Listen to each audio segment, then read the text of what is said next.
Haleluya, shalom Bapak Ibu Saudara semua yang dikasihi oleh Tuhan. Dimanapun Bapak Ibu berada, hari ini kita akan menikmati hadirat Allah. Kita akan memulaikan ibadah kita.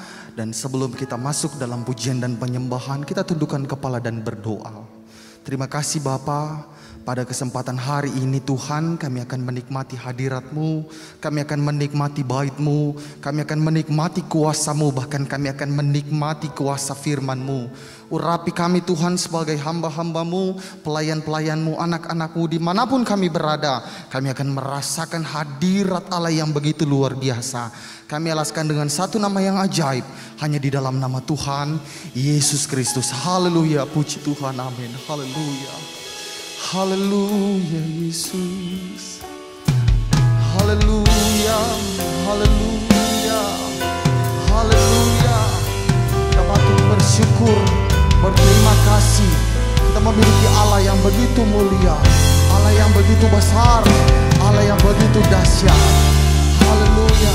Haleluya. Angkat pujian. Aku hendak bersyukur, aku hendak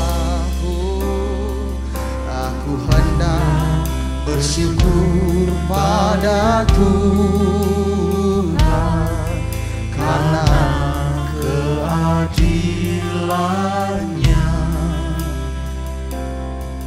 dan bermazmur bagi nama Tuhan yang maha tinggi.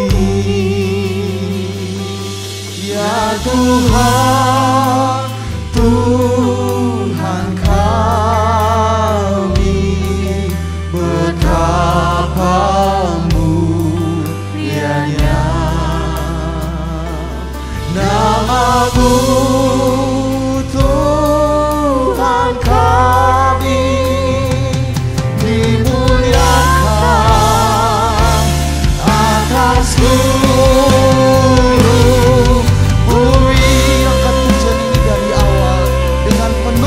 ucapan syukur. Haleluya. Aku hendak bersyukur pada Tuhan karena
Saat ini kita akan menikmati hadirat Tuhan. Kita akan menikmati baik Dia, bahkan firman-Nya. Haleluya. Mari semua Bapak Ibu Saudara bangkit berdiri. Kita tepuk tangan, kita angkat pujian lebih sungguh. Haleluya.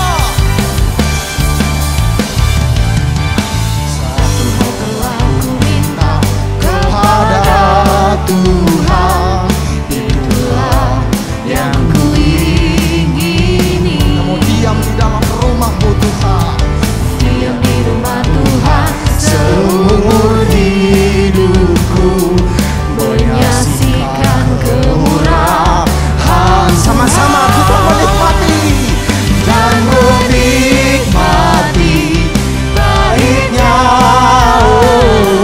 dan menikmati kuasa-Nya, dan menikmati kasih-Nya, dan menikmati firman-Nya. Haleluya, haleluya. Lebih sungguh lagi, dengan penuh bangga kita mau menikmati hadirat Allah. Haleluya. Satu hal telah ku minta kepada Tuhan, itulah, amin, itulah yang kami ingini Yesus. Kami mau diam di dalam rumah-Mu, diam di rumah Tuhan seumur hidupku, menyaksikan. Sekali lagi katakan, satu hal telah kami minta. Haleluya. Satu hal telah ku minta kepada, amin, haleluya. Itulah yang ku ingini. Katakan, kau mau diam di dalam rumah Tuhan, diam di rumah Tuhan seumur hidupku, menyaksikan kemurahan. Angkat tangan Bapak Ibu Saudara semua, kita menikmati dan menikmati baiknya, dan menikmati kuasa-Nya, dan menikmati kasih-Nya,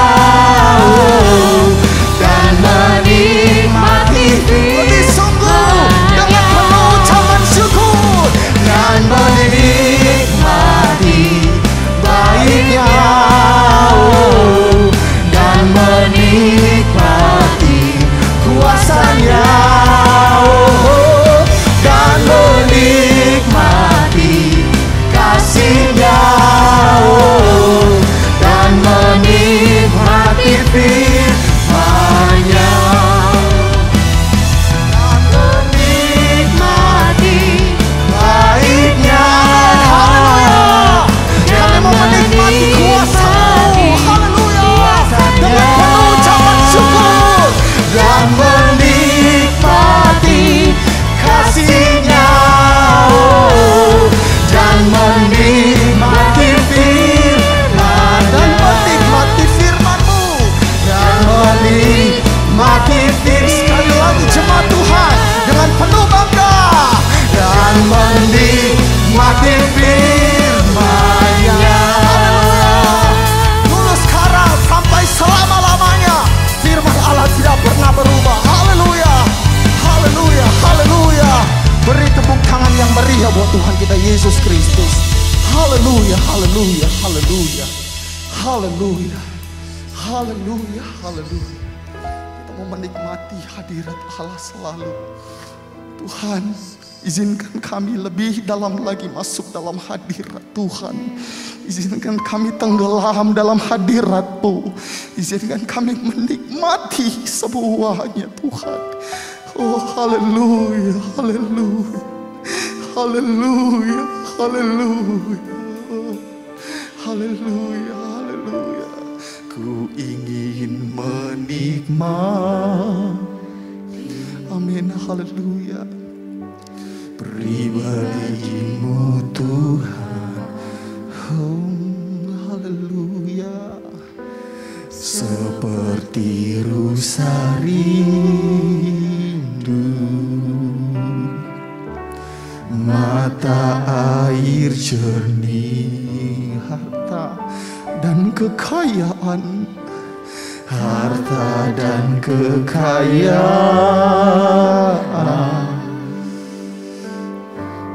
pangkat emas dan perak, itu semua tidak sebanding denganmu, tak sebanding denganmu.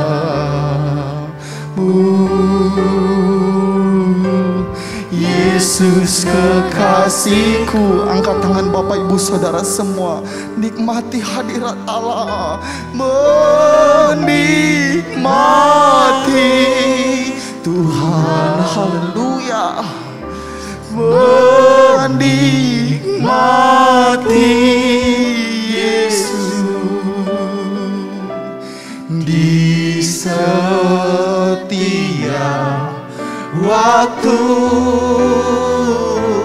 kau berharga, haleluya, menikmati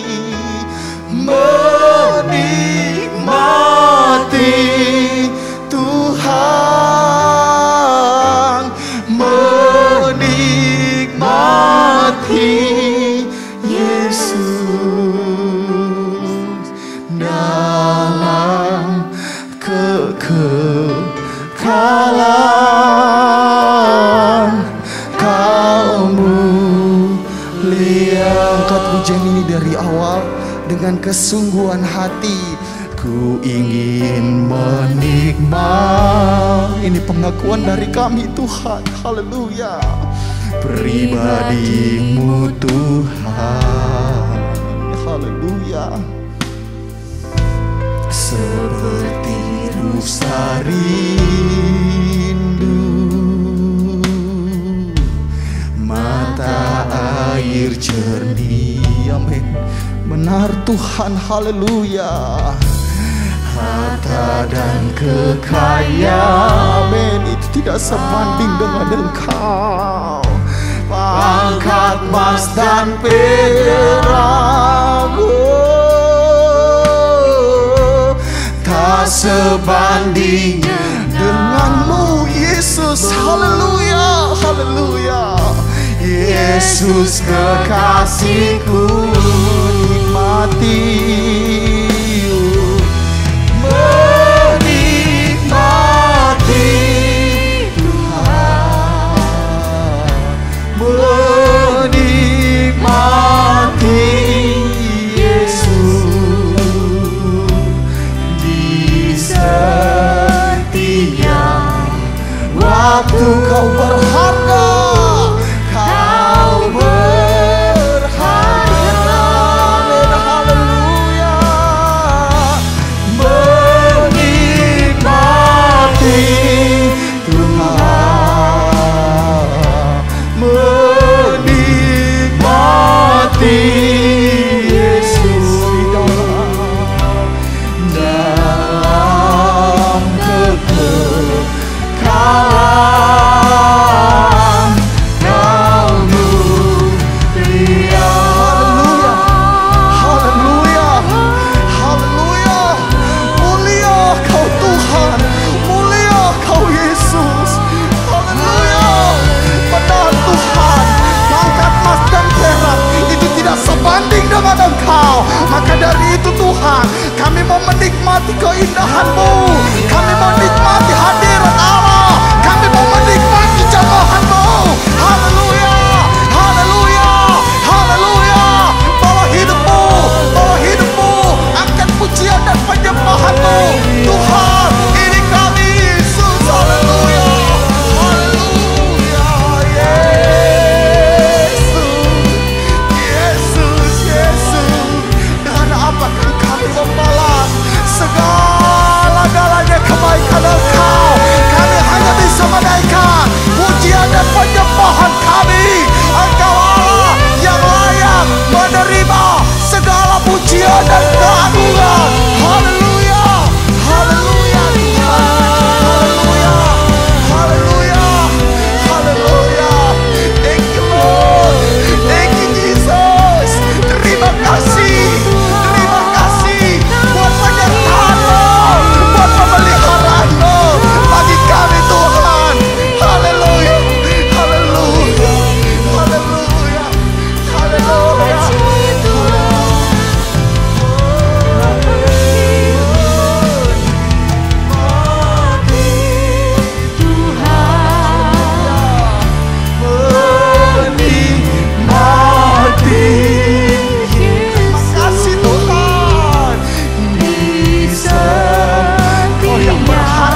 memiliki Allah yang seperti Engkau.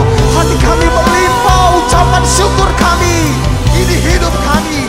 Kami mau terus melekat dengan Engkau. Kami mau terus hidup kami dekat dengan-Mu, supaya kami dapat menikmati hadirat-Mu Tuhan. Terima kasih Bapa, terima kasih Yesus, terima kasih Roh Kudus. Ini hidup kami Bapa, ini seluruhnya kami serahkan ke dalam tangan pengasihan-Mu Bapa. Kami sudah menaikkan pujian dan penyembahan kami. Engkau Allah kiranya disenangkan melalui pujian kami. Pujian kami naik menjadi dupa yang harum dan manis di hadapan Engkau Tuhan. Dan kami saat ini akan mendengarkan kebenaran firman Allah. Kami percaya firman-Mu yang dapat menguatkan kami, firman-Mu yang dapat membebaskan kami, firman-Mu yang memerdekakan kami Tuhan. Urapi hamba-Mu Bapa Gembala kami. Kiranya kuat kuasa Roh Kudus Allah menjadi milik bagian hamba-Mu, dan pengurapan yang baru mengalir di dalam hati dan pikiran Bapa Gembala kami Bapa. Terima kasih Yesus. Tidak ada nama yang indah selain nama Engkau. Hanya Engkau Yesus Kristus. Di dalam nama Tuhan Yesus Kristus. Haleluya, puji Tuhan. Amin. Haleluya, haleluya.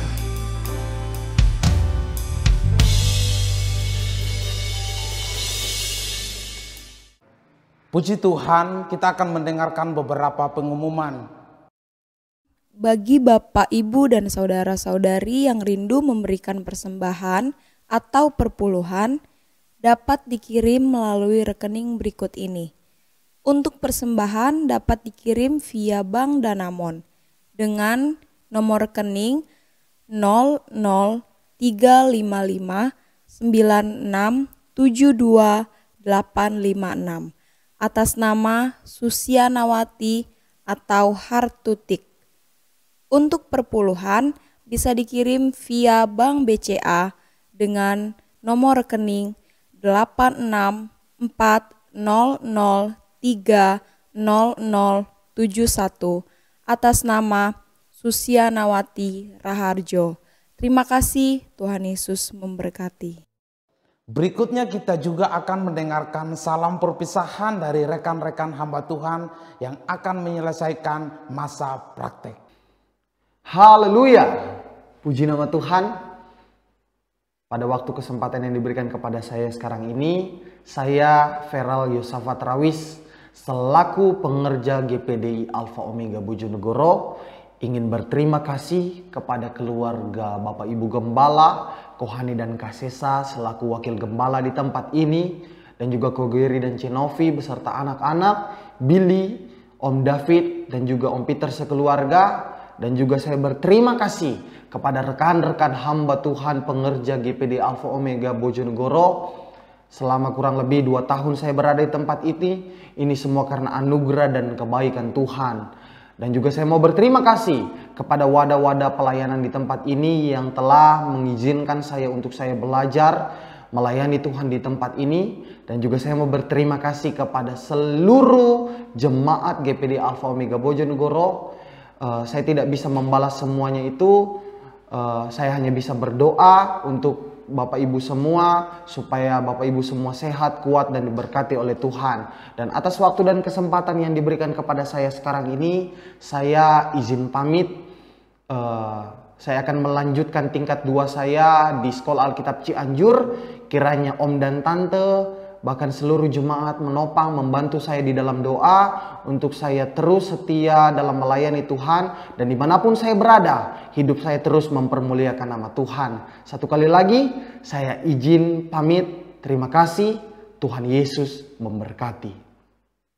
Haleluya, puji Tuhan. Saya mengucap syukur buat segala kebaikan Tuhan yang terus Tuhan nyatakan di dalam kehidupan saya. Dan pada kesempatan hari ini saya Rizky Wawor sebagai pengerja GPD Alfa Omega menyampaikan terima kasih buat Bapak dan Ibu Gembala, Om Semi dan Tante Susi, beserta Wakil Gembala Kohani dan Kak Sesa, dan juga Kogeri, Cenovi, Billy, Om David dan Om Peter, beserta rekan-rekan pengerja atau hamba Tuhan yang sudah melayani bersama-sama di tempat ini. Dan tidak lupa juga saya berterima kasih buat seluruh jemaat untuk kesempatan yang diberikan kepada saya untuk saya melayani Tuhan di tempat ini. Dan di kesempatan hari ini juga saya mau berterima kasih buat tim musik, tim puji sembah, AO Kids, pemuda remaja yang sudah memberikan kesempatan kepada saya untuk saya belajar melayani Tuhan. Dan saya minta maaf jikalau selama 2 tahun saya membantu pekerjaan Tuhan di tempat ini ada kesalahan yang saya perbuat, baik itu dari perkataan saya, baik itu dari perbuatan saya yang tidak menyenangkan. Saya minta maaf. Dan di kesempatan hari ini saya mau menyelesaikan masa praktek saya. Dan saya mohon bantuan doa dari Bapak Ibu Gembala sekeluarga beserta seluruh jemaat Tuhan dimanapun Bapak Ibu Saudara berada saat ini. Saya mohon bantuan doanya supaya dimanapun saya berada, hidup saya boleh jadi berkat, saya semakin setia dalam melayani Tuhan, dan nama Tuhan dipuji dipermuliakan lewat kehidupan saya. Terima kasih, Tuhan Yesus memberkati.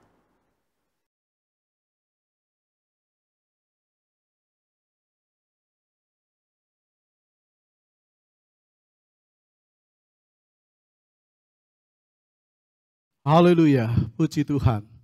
Segala puji syukur bagi Tuhan kita Yesus Kristus. Segala kemuliaan hanya bagi Dia. Raja di atas segala raja dan Tuhan di atas segala Tuhan. Dan yang berjanji akan datang kembali menjemput kita. Dan semua orang yang percaya dan yang terus mau menjadi pelaku firman-Nya. Tema khotbah hari ini Minggu 1 Agustus 2021. Alasan apa lagi? Apa maksudnya alasan apa lagi? Maksudnya apa masih mau cari alasan lagi? Alasan apa lagi? Mau berdalih apa lagi? Masih mau bela diri?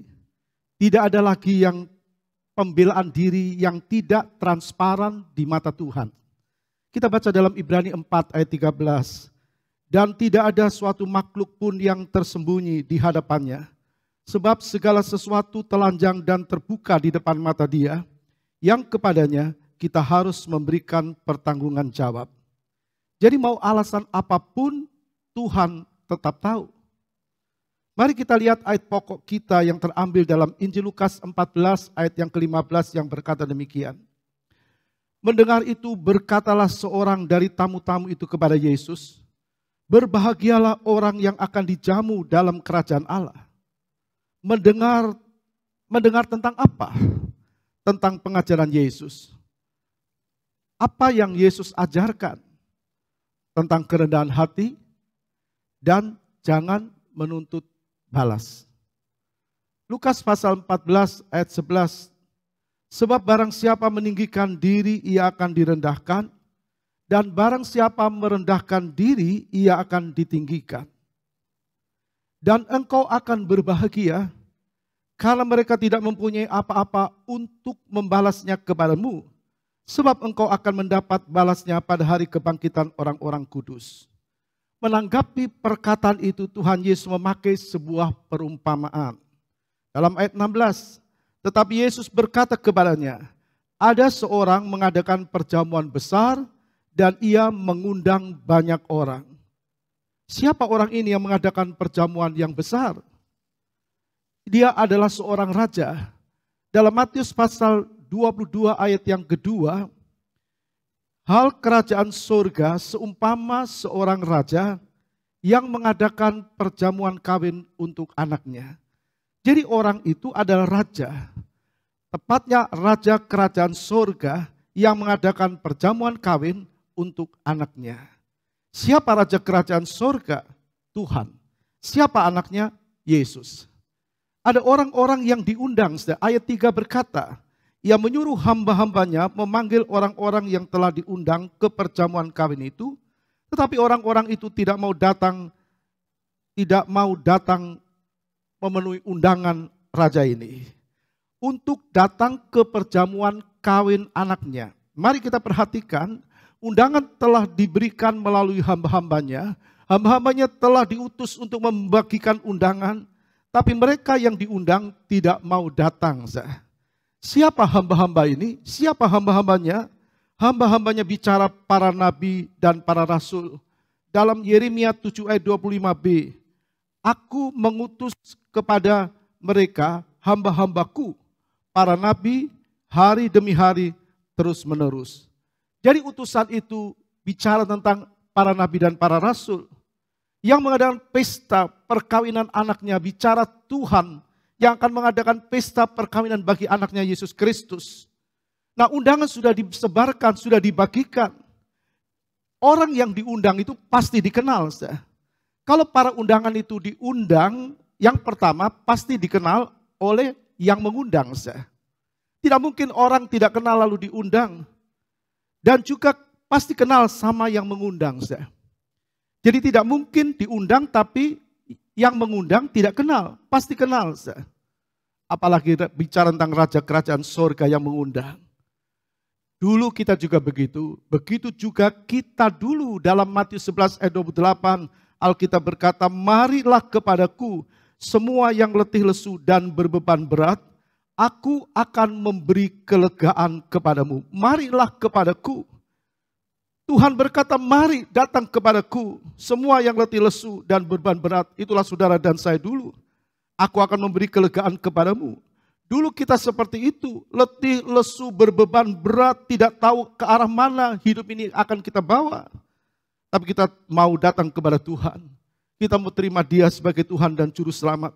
Dia beri kita keselamatan juga kelegaan. Dia berikan kita damai sejahtera. Jadi kalau diundang itu yang pertama pasti dikenal sama yang mengundang. Yang kedua pasti yang diundang itu pilihan. Tidak mungkin semua orang tapi pasti pilihan. Artinya begini, dari sekian banyak orang yang dikenal oleh pengundang, dipilih orang-orang yang benar-benar menurut anggapan si pengundang dia bisa hadir. Jadi kita sudah diselamatkan lalu dipilih oleh Tuhan sebagai alatnya. Tuhan cinta semua orang memang. Tuhan tidak pilih kasih. Tapi kalau kita diundang dan kita datang kepada Tuhan, kita menyambut Tuhan, kita percaya kepada Tuhan sebagai Tuhan dan Juru Selamat, lalu kita melayani Dia. Dan ada orang-orang yang dipakai Tuhan melayani Tuhan dalam ibadah sebagai usher, sebagai leader, sebagai singer, pemain musik, tamburin, banner, dan sebagainya. Bahkan ada yang diberi kesempatan melayani Tuhan full timer sebagai seorang hamba Tuhan. Aneh ya, kalau menolak undangan Tuhan. Kita bilang aneh. Tapi kenyataannya tidak sedikit yang seperti itu. Tidak sedikit yang seperti itu. Orang sudah terima Kristus sebagai Tuhan dan Juru Selamat. Terima keselamatan, terima kelegaan, terima damai, keselamatan, terima berkat. Dan bahkan keselamatan yang Tuhan sudah beri. Bahkan diberikan kesempatan melayani Tuhan. Ada yang part-timer, bahkan full-timer. Lalu terima undangan raja kerajaan surga, hanya untuk makan bersama raja, bersuka cita karena perkawinan anaknya. Sekali lagi, ada yang sudah diundang. Bahkan kita tahu undang sudah dibagikan. Jadi diundang oleh raja kerajaan surga hanya untuk makan bersama raja, bersuka cita karena perkawinan anaknya. Lalu undangan itu ditolak. Bagaimana perasaan raja, segala raja? Dia sudah selamatkan, lalu mengundang masuk dalam pesta perkawinan anaknya. Bahkan dikatakan dalam Matius 22 ayat 6, ada yang dibunuh. Artinya utusan-utusan raja, utusan itu dibunuh. Ayat 6 dari Matius 22. Dan yang lain menangkap hamba-hambanya itu, menyiksanya dan membunuhnya. Jadi hamba atau utusan pasti membawa berita. Dan berita itu pasti benar, karena berita itu dari raja segala raja. Nah kalau sampai utusan itu dibunuh, artinya tidak ada lagi berita yang disampaikan, sama seperti tidak diperlukan, katakan berita yang disampaikan oleh utusan itu tidak diperlukan lagi. Dan kita tahu berita raja itu adalah firman Tuhan. Kalau seseorang tidak mau menerima nasihat firman Tuhan, tidak mau mendengar firman, itu sama tidak membutuhkan hadirnya firman dalam hidupnya. Nah kalau sampai raja murka, raja marah, itu bukan raja kejam. Bukan karena raja pilih kasih, tidak. Tapi karena orang-orang percaya yang tidak mau dengar firman. Nah, biasanya orang itu sadarnya belakangan kalau sesuatu sudah terjadi. Nah, saudara, mari kita lihat alasan-alasan mereka menolak undangan yang telah mereka terima. Dalam Alkitab ditulis, mereka menolak karena mereka sedang pergi ke ladang. Pergi ke ladangnya, mengurus usahanya. Lalu dalam Injil Lukas 14 dikatakan mereka menolak undangan raja. Mereka berkata, maaf, aku telah membeli ladang dan aku harus melihatnya. Aku telah membeli ladang. Jadi dia sudah membeli ladang dan dia akan atau harus melihatnya. Lalu alasan yang lain berkata, aku telah membeli 5 pasang lembu kebiri. Aku telah membeli 5 pasang lembu kebiri dan aku harus mencobanya. Dan yang lain berkata, aku baru kawin dan karena itu aku tidak dapat datang. Kita bertanya, apakah salah? Apakah salah membeli ladang? Tentu tidak. Justru menjelaskan orang itu berkatnya bertambah. Karena dia mampu membeli ladang. Lalu kalau orang mengurus usahanya, apa salah orang pergi mengurus usahanya? Tentu juga tidak. Tuhan bilang yang tidak bekerja jangan makan. Jadi tidak salah kalau orang pergi ke ladang, orang mengurus usahanya. Bahkan dikatakan ada yang membeli 5 pasang lembu kebiri. Apa salah membeli 5 pasang lembu kebiri? Tentu juga tidak salah. Kalau itu menyatakan berkatnya Tuhan. Lalu di mana salahnya? Tadi kita melihat yang alasannya dikatakan apa salah menikah? Mereka berkata aku baru kawin dan karena itu aku tidak dapat datang. Apa salah? Tentu tidak. Tidak salah orang menikah. Lalu di mana letak kesalahan mereka? Di mana letak kesalahan mereka? Mereka cuma sekedar memberi alasan.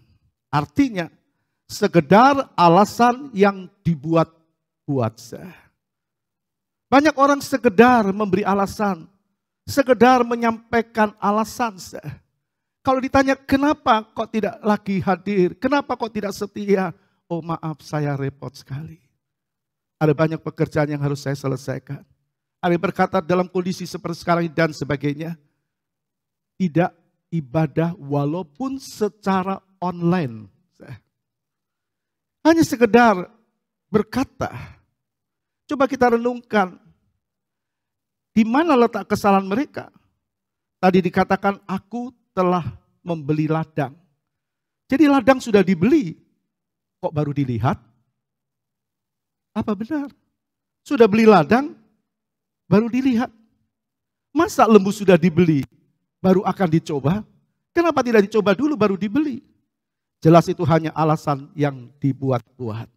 Tidak sedikit orang Kristen sudah melayani Tuhan, sudah jadi hamba Tuhan, tapi kenikmatan jasmani membuat ia terlena. Jadi penolakan akan undangan raja itu yang salah. Artinya mereka lebih mengutamakan kepuasan daging daripada kepuasan rohani. Padahal cuma tinggal datang, sudah diundang, makanan sudah siap sedia, sudah disediakan oleh raja, tidak bayar. Makanan sudah siap, artinya tidak perlu lagi mengusahakan mencari makanan dalam arti kata hanya cukup datang, cukup percaya undangan raja. Sudah diselamatkan, tidak perlu kita mencari keselamatan karena kita sudah selamat percaya kepada Kristus. Cuma tinggal datang memenuhi undangan raja untuk perkawinan anaknya. Tapi mereka memilih menolak. Mereka lebih memikirkan hal-hal jasmani daripada hal-hal rohani. Hal daging lebih utama, lebih dominan dalam dirinya. Dan ini bahaya. Penolakan itu yang membuat raja marah. Dalam Lukas 14 ayat 24, sebab aku berkata kepadamu, tidak ada seorang pun dari orang-orang yang telah diundang itu akan menikmati jamuanku. Raja berkata, sebab aku berkata kepadamu. Kalau raja kerajaan surga yang berkata pasti benar. Dia berkata tidak ada seorang pun dari orang-orang yang telah diundang itu akan menikmati jamuanku. Artinya tidak akan masuk, tidak akan duduk, tidak akan bersama dengan Tuhan dalam perjamuan kawin anak domba. Tuhan tidak main-main dengan undangannya. Jelas firman Tuhan sudah berkata kepada kita bahwa kita ini sedang dipertunangkan dengan Kristus. Paulus katakan itu dalam 2 Korintus pasal 11 ayat 2. Sebab aku cemburu kepada kamu dengan cemburu ilahi. Karena aku telah mempertunangkan kamu kepada satu laki-laki untuk membawa kamu sebagai perawan suci kepada Kristus. Paulus menyampaikan berita sukacita ini kepada jemaat Korintus. Dia berkata, sebab aku cemburu kepada kamu dengan cemburu ilahi. Paulus takut kalau jemaat Korintus terlena dengan keadaan dunia ini. Dia katakan, karena aku telah mempertunangkan kamu kepada satu laki-laki untuk membawa kamu sebagai perawan suci kepada Kristus. Jadi Tuhan tidak main-main dengan undangannya. Kita sudah dipertunangkan dengan Kristus. Sejak kita percaya kepada Kristus sebagai Tuhan dan Juru Selamat, maka kita bukan milik kita lagi, amin. Tapi Kristus yang ada di dalam kita. Kita sudah dipertunangkan. Satu kali kita akan menikah dengan dia, bukan dalam pengertian secara daging, secara jasmani. Jadi menolak undangan itu sama dengan tidak bersama dengan Tuhan. Tuhan berkata, tidak ada satupun orang yang aku undang yang akan menikmati perjamuanku. Sungguh tragis dah. Sudah terima undangan, tapi tidak menikmati pesta perkawinan anak raja segala raja. Sudah selamat, tapi terlena dengan keadaan dunia ini. Kalau kita membaca dalam Wahyu 19 ayat yang ke-7. Marilah kita bersukacita dan bersorak-sorai dan memuliakan dia. Karena hari perkawinan anak domba telah tiba dan pengantinnya telah siap sedia. Itu sebabnya Rasul Paulus katakan kepada jemaat Korintus. Dia katakan kepada semua orang. Dan kita juga mendengar berita sukacita bahwa satu kali kita akan bersama dengan Tuhan mulia di surga selama-lamanya. Dalam pengertian yang kita baca dalam ayat 7 Wahyu 19, marilah kita bersukacita dan bersorak-sorai dan memuliakan dia. Karena hari perkawinan anak domba telah tiba dan pengantinnya telah siap sedia. Pengantin anak domba itu adalah gerejanya, miliknya, orang yang percaya, yang terima undangan dan sedia menghadiri undangan itu. Jangan sampai kita lengah dan tidak setia. Ingat kita sudah ditunangkan dengan Kristus dan akan menikah dengan dia. Kesabaran raja itu ada batasnya. Kita lihat dalam kisah ini, dia utus hambanya, ditolak. Dia utus lagi, ditolak lagi. Dia utus hambanya lagi, bukan hanya ditolak, tapi dibunuh. Kita mengerti pengertiannya, bukan? Kalau firman itu disampaikan, jangan ditolak. Utusan itu menyampaikan berita raja, berita firman, jangan ditolak. Bahkan jangan dibunuh, jangan dimatikan. Bukan firman bisa mati dalam pengertian tidak. Tapi orang tidak memerlukan firman itu maksudnya. Jadi utusan pasti bawa berita dari yang mengutus. Kalau yang mengutus adalah raja segala raja, raja kerajaan surga, pasti yang dibawa adalah berita firman, berita yang menyenangkan. Berita itu adalah firman. Nah kalau firman itu ditolak, artinya dia tidak membutuhkan firman. Manusia hidup bukan hanya dari roti saja, tapi dari firman yang keluar dari mulut Allah. Amin. Dari mulut Allah. Bukan hanya dari roti saja, tapi dari firman yang keluar dari mulut Allah. Jangan tolak. Jangan tolak selagi ada kesempatan. Jangan tolak. Jangan keraskan hatimu. Kalau ditolak, raja itu akan memberi kesempatan kepada yang lain. Jangan kecewa. Kalau kesempatan beralih kepada yang lain. Dalam Matius 22 ayat 9 sampai 10 berkata, sebab itu pergilah ke persimpangan-persimpangan jalan dan undanglah setiap orang yang kamu jumpai di sana ke perjamuan kawin. Maka pergilah hamba-hamba itu dan mereka mengumpulkan semua orang yang dijumpainya di jalan-jalan, orang-orang jahat dan orang-orang baik, sehingga penuhlah ruangan perjamuan kawin itu dengan tamu. Matius 22 ayat 14. Sebab banyak orang yang dipanggil, tetapi sedikit yang dipilih. Allah panggil semua orang, marilah kepadaku hai kamu yang berletih lesu dan berbeban berat. Allah cinta semua orang, karena demikian Allah mengasihi isi dunia sehingga dikaruniakan anaknya yang tunggal, Yesus Kristus. Supaya barang siapa percaya kepadanya tidak binasa, melainkan beroleh hidup yang kekal. Kita sudah percaya kepada Tuhan. Kita sudah dipanggil. Tapi bila kita masuk pilihan Tuhan, dengan tidak menolak undangan Tuhan, Jadi kita lihat di sini, raja itu berkata, sekarang pergi ke persimpangan-simpangan jalan, pergi. Kumpulkan orang-orang yang dijumpai di jalan-jalan, siapapun dia, orang jahat, orang baik, orang yang merasa baik, kumpulkan semua supaya penuh ruangan perjamuanku ini. Sekarang kesempatan dibuka seluas-luasnya. Undangan diberikan kepada mereka yang ada di persimpangan-persimpangan jalan.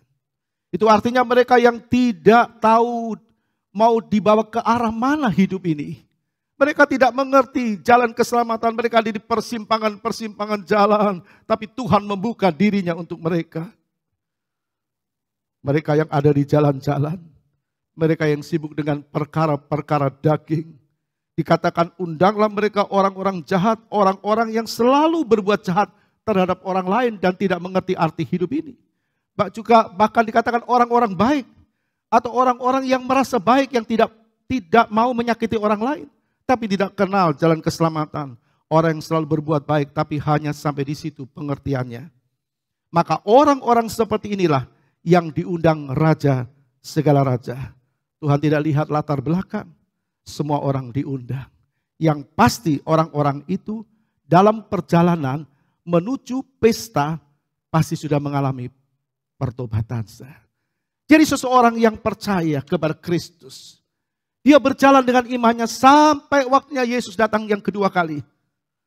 Kita bersama-sama dengan dia dalam pesta perkawinan anak domba Allah. Jadi orang-orang yang diundang yang dulu ada di persimpangan-persimpangan jalan, yang tidak tahu ke arah mana hidupnya mau dibawa. Hidup dalam perbuatan-perbuatan daging dan sebagainya. Orang-orang baik merasa diri baik, tidak menyakiti orang lain. Tapi Tuhan mau mereka terima keselamatan. Nah, di dalam perjalanannya menuju ke tempat pesta, saya yakin mereka alami pertobatan. Banyak orang dipanggil tapi sedikit dipilih. Bagaimana dengan kita? Firman Tuhan katakan yang terdahulu akan terjadi, yang dahulu akan menjadi yang kemudian akan menjadi terdahulu. Banyak orang yang ketinggalan karena kesenangan-kesenangan dunia. Karena tidak memperhatikan kebenaran firman. Jadi yang pasti orang-orang yang diundang di persimpangan jalan ini mereka sudah alami pertobatan. Dalam perjalanannya menuju ke tempat pesta. Apa buktinya? Kita baca ayat 11. Ketika raja itu masuk untuk bertemu dengan tamu-tamu. Ini maksudnya tamu-tamu yang diundang belakangan yang mau terima undangan raja. Orang-orang yang di pinggir jalan, di jalan-jalan, orang-orang yang di persimpangan-simpangan jalan, orang jahat, orang baik, yang ada di pasar dan sebagainya. Mereka pasti sudah alami pertobatan. Jangan sampai kita ketinggalan. Firman Tuhan jelas berkata, perempuan-perempuan Sunda, pemungut-pemungut cukai, orang-orang yang dianggap sampah masyarakat, mereka duduk bersama dengan Tuhan karena mereka bertobat. Ketika raja itu masuk untuk bertemu dengan tamu-tamu, ia melihat seorang yang tidak berpakaian pesta. Artinya apa? Tidak hidup dalam pertobatan. Cuma satu, berarti dari sekian banyak orang alami pertobatan dan Tuhan membuka seluas-luasnya kesempatan itu. Selagi dia memberikan kita kesempatan hidup di dalam dunia ini, kita mau tangkap dengan undangan Tuhan. Cuma tinggal datang dan masuk, pelihara iman, terus setia, jadi pelaku firman, itu yang Tuhan mau. Ada konsekuensi hidup tanpa pertobatan, ayat 13. Lalu kata raja itu kepada hamba-hambanya, ikatlah kaki dan tangannya, dan campakkanlah orang itu ke dalam kegelapan yang paling gelap, kegelapan yang paling gelap. Di sana akan terdapat ratap dan kertak gigi. Di mana itu? Tempat gelap yang paling gelap. Tempat ratap tangis dan kertak gigi. Neraka untuk selama-lamanya. Artinya orang itu dicampakkan ke dalam penghukuman yang kekal karena hidup tanpa pertobatan. Dalam Injil Matius pasal 7 ayat 21 berkata, bukan setiap orang yang berseru kepadaku, Tuhan, Tuhan akan masuk ke dalam kerajaan surga, melainkan dia yang melakukan kehendak Bapakku yang di surga. Apa yang kita dengar hari ini? kembali menggugah kita, mengingatkan kita bahwa Tuhan masih beri kita kesempatan untuk bangkit, maju di dalam rohani kita. Mari kita lakukan kehendak Bapa di surga. Kita percaya Dia sudah selamatkan kita dengan harga yang mahal, dengan tubuhnya, dengan darahnya sendiri. Tubuhnya dipecah-pecah, darahnya dicurahkan. Dia dimahkotai duri, darah mengalir di atas dari kepalanya. Tangannya dipaku. Tangannya dipaku. Untuk siapa? Keselamatan kita. Kakinya dipaku. Rusuknya ditombak. Dia alami itu untuk siapa? Punggungnya dicambuk. Untuk siapa? Dia Tuhan tapi rela turun ke dalam dunia ini untuk saudara dan saya. Kita sudah diselamatkan. Dan kita yakin kita selamat. Kalau kita tetap setia kepada Tuhan dan jadi pelaku firman-Nya. Tinggal selangkah, tidak lama lagi Tuhan pasti datang yang kedua kali. Perjamuan itu sedang digelar. Undangan sudah dibagikan. Kita juga sudah diperingatkan oleh firman Tuhan. Mari kita lakukan kehendak Bapa di sorga. Kita percaya Tuhan hadir. Tuhan Yesus memberkati kita semua. Amin. Mari kita tundukkan kepala. Bapa di dalam sorga, kami berterima kasih kepadamu, kami mendengar firman-Mu. Engkau Tuhan yang sudah menyelamatkan kami. Dulu kami buta, tapi sekarang kami melihat kebenaran firman-Mu. Kami berterima kasih Engkau selamatkan kami. Bukan karena kebaikan kami Tuhan. Bukan karena kebaikan kami. Bukan karena kemampuan kami. Bukan karena kecakapan kami. Tapi karena belas kasihan-Mu Tuhan. Karena kasih karunia-Mu. Karena anugerah-Mu buat kami. Terima kasih buat firman-Mu. Kami mau terus berjalan dalam kebenaran firman-Mu. Tidak lama lagi Engkau akan datang yang kedua kali. Kami akan bersama Engkau dalam kekekalan. Kami akan bersama dengan Engkau. Karena Engkau sudah pertunangkan kami. Kami sudah dipertunangkan dengan Kristus. Dan kami akan bersama dengan Dia. Untuk selama-lamanya.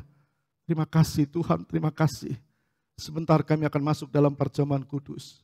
Tuhan tolong kami. Untuk mengerti arti makna perjamuan kudus. Supaya kami tetap setia dan menghormati Tuhan. Dan tetap menjadi pelaku firman-Mu. Terima kasih Bapa yang baik, terima kasih. Dalam nama Tuhan Yesus kami berdoa. Haleluya. Amin.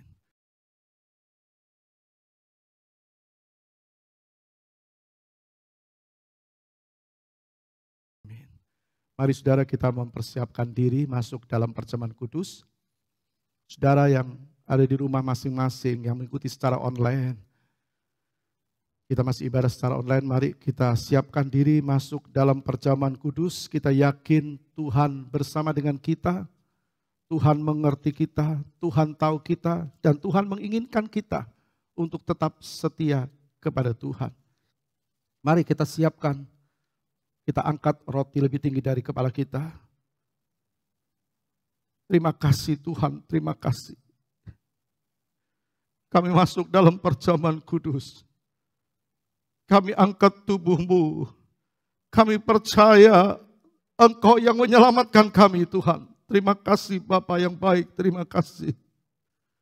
Tubuh-Mu dipecahkan untuk keselamatan kami. Kita dengar firman Tuhan. Dan ketika mereka sedang makan, Yesus mengambil roti, mengucap berkat, memecah-mecahkannya. Lalu memberikannya kepada murid-muridnya dan berkata, ambillah, makanlah, inilah tubuhku. Kita makan dengan iman tubuh Tuhan. Dalam nama Bapa, Anak, dan Roh Kudus. Yaitu dalam nama Tuhan Yesus Kristus. Haleluya. Amin.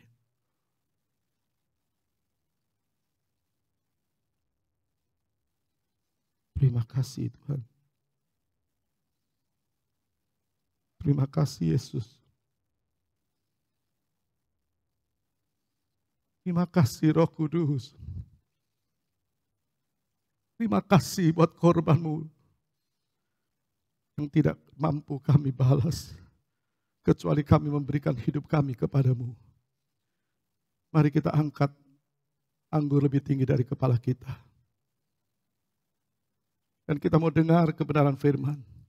Sesudah itu ia mengambil cawan, mengucap syukur, lalu memberikannya kepada mereka dan berkata, minumlah kamu semua dari cawan ini, sebab inilah darahku, darah perjamuan yang ditumpahkan bagi banyak orang untuk pengampunan dosa. Kita minum darah Tuhan dalam nama Bapa, Anak, dan Roh Kudus. Tuhan Yesus Kristus. Haleluya.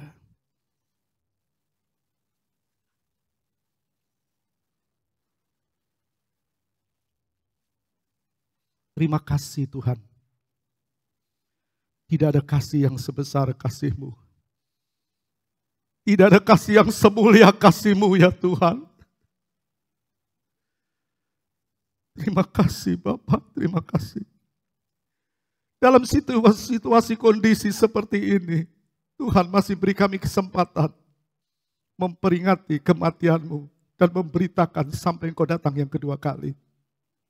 Dalam perjamuan kudus. Terima kasih Tuhan, terima kasih. Berkati umat-Mu, mereka yang mendengar firman-Mu, berkati jemaat-Mu Tuhan. Yang menikmati firman-Mu dan masuk dalam perjamuan kudus. Dan semua yang mendengar firman-Mu secara online, kami yakin Tuhan, firman-Mu tidak pernah berubah. Firman-Mu berkuasa memberkati kami semua. Terpujilah Engkau Tuhan. Berikan terus kami kesetiaan kepadamu sampai Engkau datang yang kedua kali. Terpujilah Engkau kekal selama-lamanya. Sekarang saudaraku yang dikasihi Kristus, kita menerima berkat Allah Bapa, kasih sayang Yesus Kristus, dan persekutuan di dalam Roh Kudus, yaitu di dalam nama Tuhan Yesus Kristus. Hari ini sampai Maranatha, Tuhan Yesus datang yang kedua kali. Semua yang percaya katakan, amin.